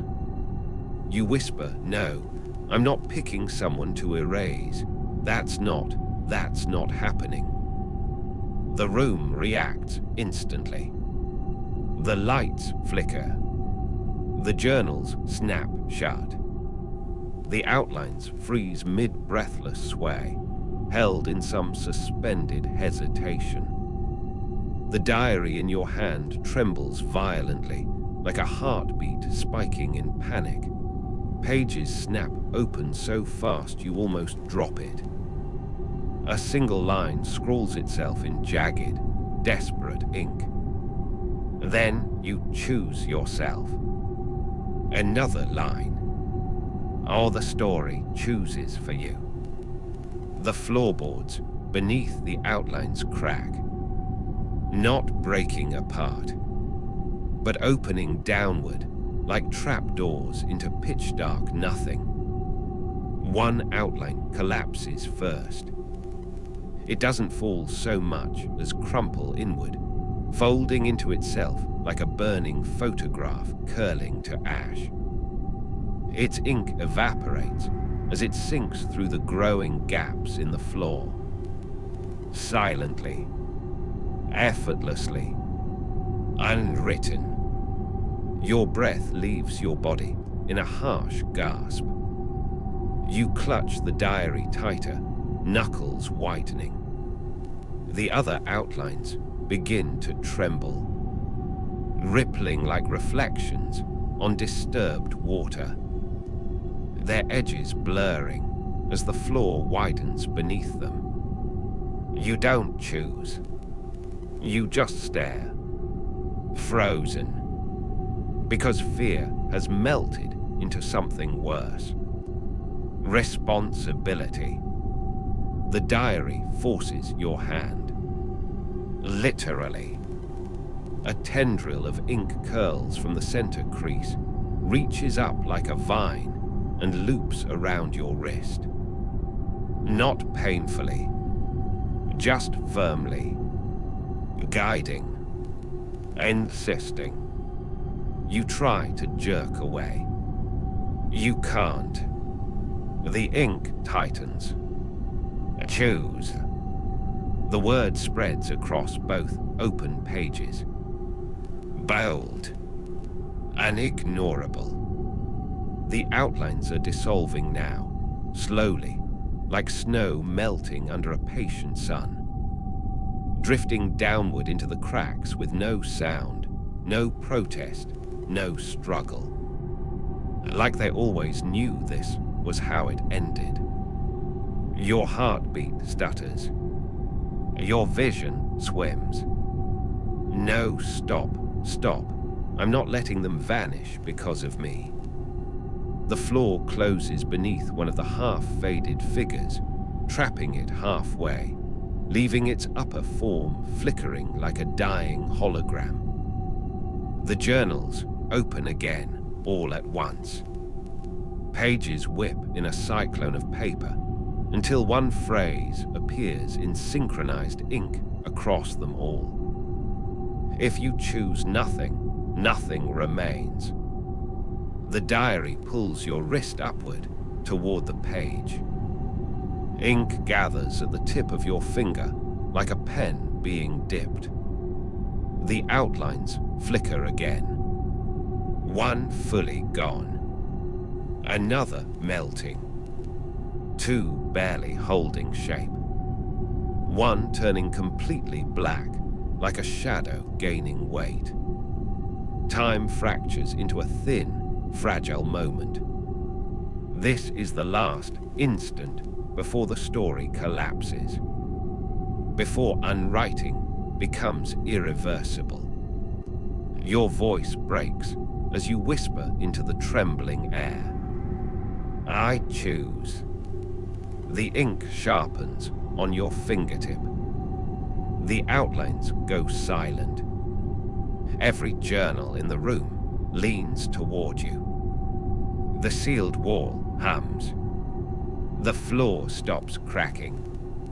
Reality holds its breath. I choose.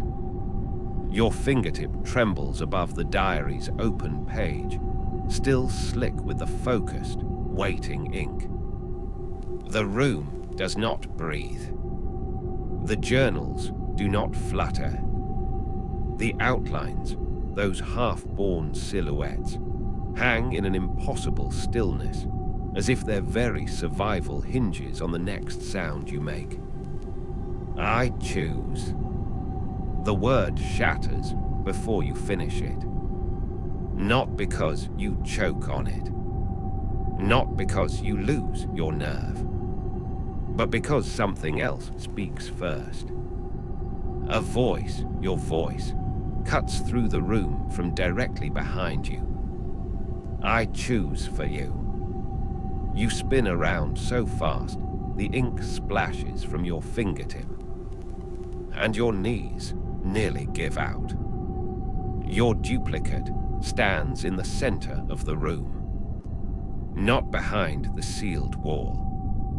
Not a shadow, not an outline. It's you, breathing, solid, here, except its eyes are wrong. Too sharp, too bright, reflecting letters instead of light. Wait, no, you stammer, stepping back, clutching the diary tight enough to bend the cover. Your duplicate walks forward, slow, measured, frighteningly calm. You hesitated, it says. Its voice is your voice, stripped of doubt. Stories can't tolerate hesitation. You back into the dresser. Journals rattle violently, opening and closing like gasping mouths. The duplicate continues. You broke the narrative. You left a vacancy. Someone has to take the role. Its gaze slides down to the outlines. 3 left, flickering, dissolving in and out of themselves as the floor yawns hungrily beneath them. The duplicate lifts a hand. Every outline pauses mid-fade. Frozen. Waiting. Your duplicate smiles with your mouth, but not your expression. Since you refuse to choose, it says softly, almost kindly, I'll choose the vessel. No, no, you lunge forward, but the diary yanks your arm back, anchoring you. Ink lashes across your wrist like a living restraint. Your duplicate taps one of the surviving outlines. Just taps. Lightly. Ink floods it instantly. Its blank head tilts back. Its spine straightens. Its limbs snap into proportion like a puppet finding its strings. And then, horribly, it grows features. Your features. Not the duplicates. Yours. Exactly yours. Down to the smallest scar and the faint circles under your eyes. It blinks. Once. Slow. As though waking from a long sleep. You stare. Speechless. Frozen. Your duplicate exhales. There it murmurs. A fresh you, a correct you, a version willing to follow the line. The newly shaped figure turns toward you with a soft smile that imitates yours with unsettling precision. But the duplicate isn't done. It lifts its hand again. The floor beneath the remaining 2 outlines, SPLITS, open. They slide down soundlessly, dissolving into nothing before they disappear completely. Unwritten. You scream, stop. Your duplicate finally looks at you.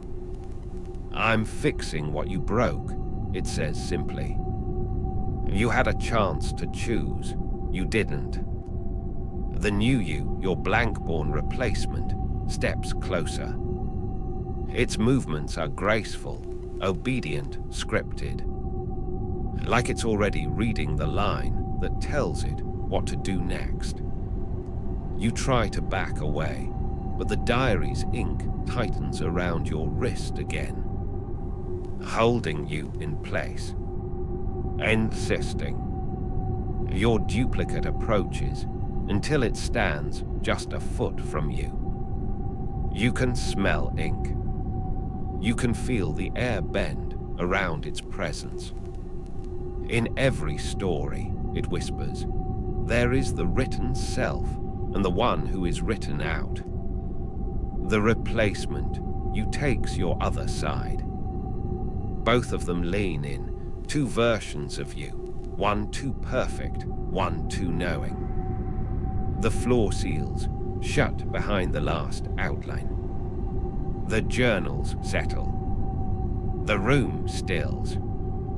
Your duplicate lifts the diary's cover with two fingers, guiding your hand toward the page. This won't hurt, it says quietly.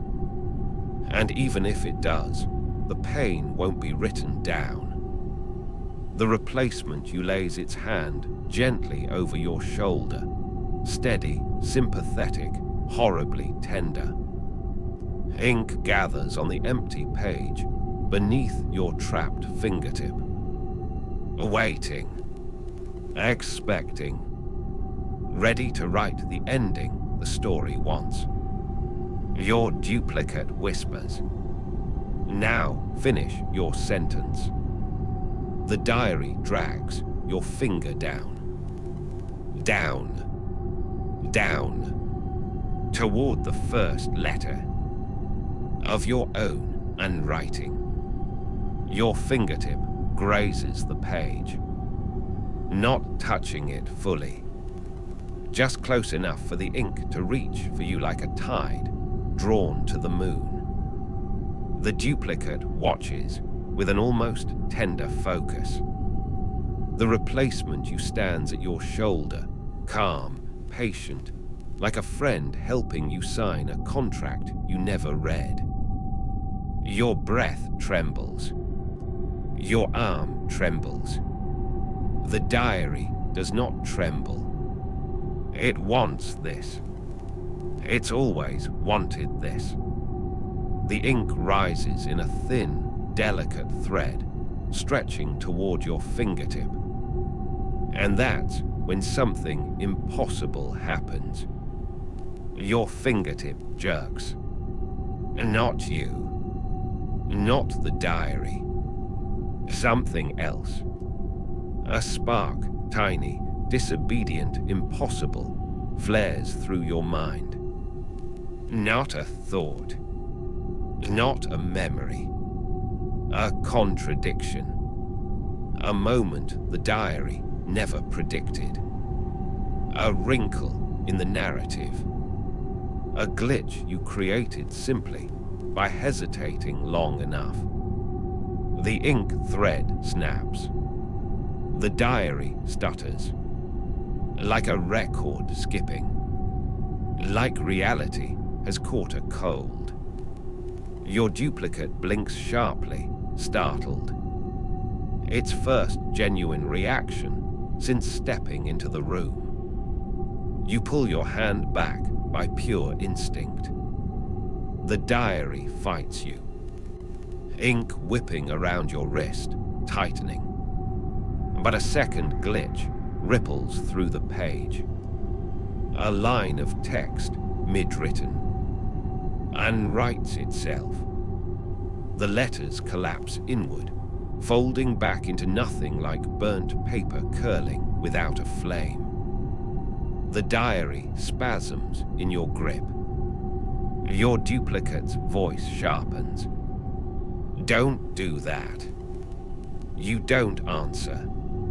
You can't. You're staring at the page, stunned. Because the blank spot, that tiny erased patch, glows faintly. A soft silver shimmer, like moonlight reflecting off something deep underwater. Your replacement self leans closer, peering at the glow with open curiosity. Your duplicate grabs it by the shoulder. Stay back, it's unstable. The replacement you tilts its head, confused. Your heart slams against your ribs. A new thought sparks. If hesitation breaks the story, then disobedience might shatter it. You lift your free hand.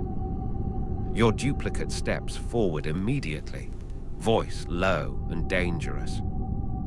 Don't. You touch the glowing blank spot. Just one fingertip.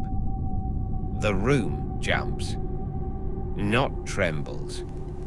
Not quakes. It jumps. As if every object in it lost its physical coordinates for half a second and snapped back in the wrong place. The dresser shifts 2 inches left. The lamp flips orientation.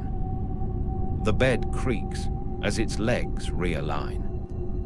Your duplicate stumbles. Actually stumbles. Your replacement self flickers like a glitching hologram. And the diary wails. Not sound. Ink.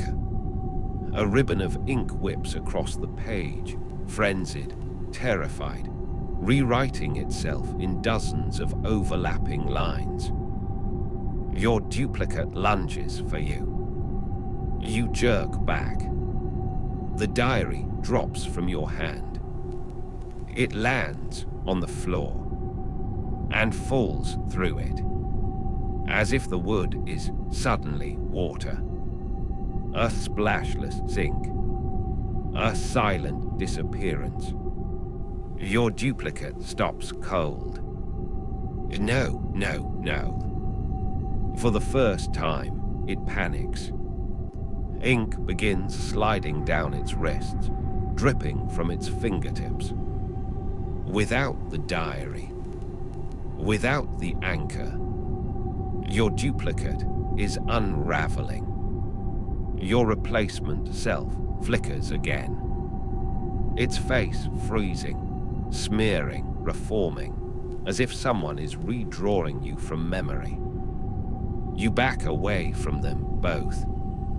They don't follow. They can't. The floor where the diary vanished begins glowing.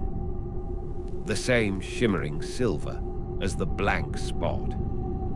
A circle of light spreads outward like ripples.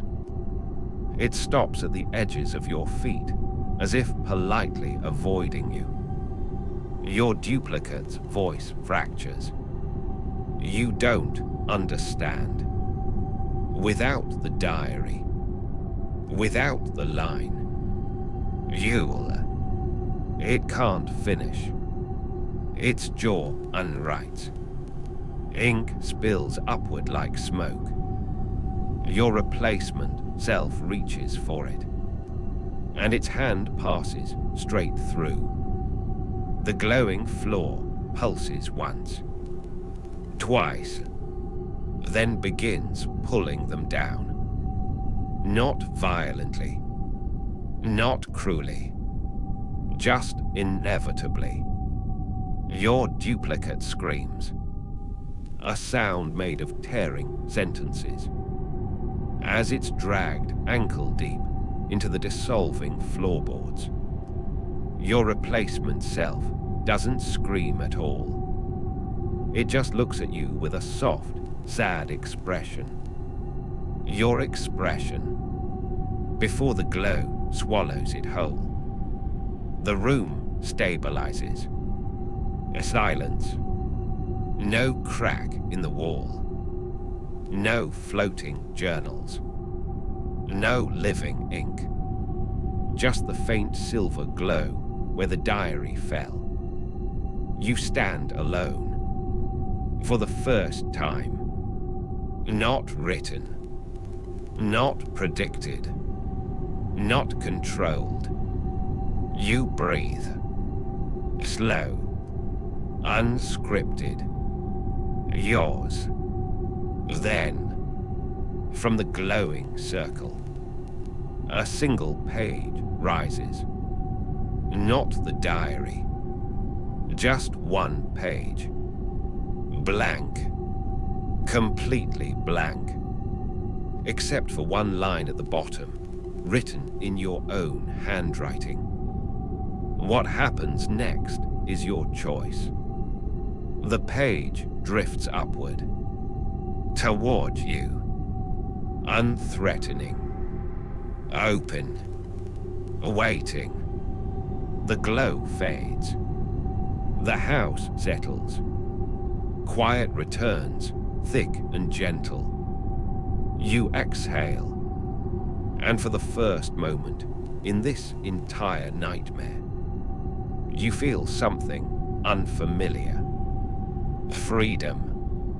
The room grows still now, as though everything that once moved with such eerie intention has settled into a softer shape, a gentler rhythm. You take a slow breath, and the edges of the space around you begin to blur, the sharp corners softening into deeper shadows, warmer darks, quieter echoes. You can almost hear your heartbeat stretching out, lengthening, easing into something calm and steady. The single sheet of paper floats down, drifting onto your palm like the last leaf of autumn settling on a quiet path. It doesn't ask anything of you now. It simply rests there, weightless, peaceful, a reminder that the story no longer holds you captive. You decide where it goes. You decide whether you keep it, fold it, set it aside. There is no wrong choice. There is no demanded choice. There is simply space and breath and the softness that follows tension slowly unwinding. The floor beneath you warms. The air settles into a low, soothing hush, and the hush begins to spread outward, filling the corners of the room, rounding every harsh memory of what the night held. Even the shadows seem to exhale, loosening their hold, becoming gentle companions instead of looming threats. Your breathing deepens again. Your shoulders lower. Your mind drifts, uncoiling from the tightness of the story. There is nothing left chasing you now. No voice telling you what you must do. No ink tugging you toward a path you didn't choose. Only quiet. Only softness. Only the slow, peaceful dimming of a long night finally releasing you. Let everything fade, gently, like a candle finishing its last flicker. Let yourself drift. Let the story rest. Sweet dreams.